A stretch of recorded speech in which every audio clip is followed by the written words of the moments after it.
They thought she was weak, soft-spoken, and easy to humiliate. But when they cut her skirt in front of the whole class, they had no idea they were sharpening her blade of revenge. Ms. Zoya Khan had only been teaching at Ridgeview High for 3 weeks. A young literature teacher with a graceful demeanor and an even gentler voice, she carried herself like a swan, elegant but reserved. Her classes were a mix of poetry, classic novels, and deep life lessons. Most students liked her, even if they didn't understand all her teachings just yet. But to a particular group of spoiled brats, Gibran, Omer, and Danish, her softness was a weakness they couldn't resist exploiting. These 3 were the sons of powerful parents, businessmen, political families, or school trustees. They had never been told no in their lives. From mocking her accent to rolling eyes when she gave homework, the trio made sure Ms. Zoya's early days at the school weren't peaceful. She tried to stay calm, patient, and understanding, assuming they would grow out of their childish behavior. But they didn't. They got bolder. One morning, the class was unusually noisy. Whispers, giggles, and phones being discreetly pointed toward the teacher's desk. Ms. Zoya, dressed in a modest silk skirt and crisp blouse, wrote quotes from Maya Angelou on the board. Behind her, Gibran whispered to Omer, "Now's the moment. Do it." Omer, holding a small scissor he'd stolen from the art supply room, crawled forward under the pretense of picking up a pencil. And in one horrifying second, snip. A clean cut through the back hem of her skirt, tearing the fabric halfway down, revealing the underlayer of her leggings. For a second, silence. Then, laughter. Loud, vicious, echoing through the room. Phones recorded, comments were made, and one of the boys even mimicked a catwalk with a mocking sway of his hips. Ms. Zoya froze. Her heart pounded in her chest. Her face flushed with heat and humiliation. She didn't turn around. She didn't scream or cry. She slowly walked out of the classroom, her head high, skirt clutched with both hands. The principal, Mr. Idris, called a staff meeting. The boys, of course, denied everything. Their parents were called but made no effort to discipline them. One of them even smirked, "Maybe she shouldn't wear silk if it's that delicate." The school offered apologies, but no action.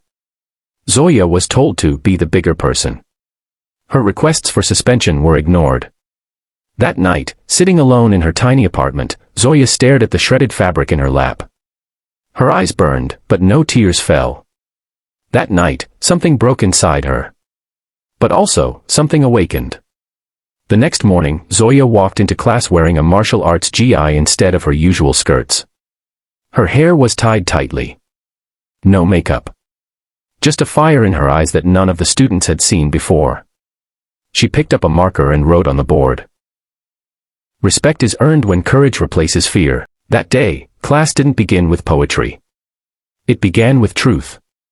She told the class what happened, why it was wrong, and why staying silent only empowers bullies. The room went still. Even the girls who used to mock her for being too soft looked away in shame. But she wasn't done. She signed up to sponsor the school's new self-defense program. She invited every student, especially the girls, to participate. And she signed herself up as the first student. The whispers started to shift. Zoya wasn't just the poetry teacher anymore. She was becoming something more, a symbol of silent strength. And the bullies. They were beginning to feel the shift in power. But this was just the beginning. They tore her skirt. Now, she was about to tear their world apart. They cut her down in public, expecting her to cry. But instead, she stood taller. And when her strike came, it was quiet, precise, and powerful enough to make them wet their pants, literally. Weeks passed, and the energy around Ms. Zoya shifted. Her self-defense sessions after school became packed with girls, and even some boys, curious and inspired by her transformation. She'd invited a local martial arts trainer, a former national champion, to help train the students. But she was a quick learner herself. Every jab, every block, every takedown, Zoya absorbed it like someone fighting for more than just self-defense. She was fighting to reclaim her voice. Meanwhile, the trio of bullies felt the pressure. Their jokes didn't land anymore. Their friends drifted. Teachers began to openly favor Zoya. Worst of all, even social media turned against them when a blurry clip of the skirt-cutting incident leaked anonymously. Humiliated, Gibran and his crew decided they needed to reclaim dominance. So they cooked up a new prank. At the school's annual sports day, where the teachers and senior students performed a joint demonstration, Zoya had been invited to showcase a self-defense routine with her students. The bullies planned to replace her nunchucks with fake ones that would fall apart during the demo. Their goal was simple: make her stumble on stage in front of the entire school. But Zoya had been expecting them. What they didn't know, she'd planted a hidden camera in the storage room after noticing tampering. She watched the footage, saw Gibran switching the equipment, and quietly filed it away. On the day of the demo, the stadium was full. Parents, teachers, students, even the media. Ms. Zoya took the stage confidently, dressed again in a full martial arts outfit. Her students flanked her like warriors.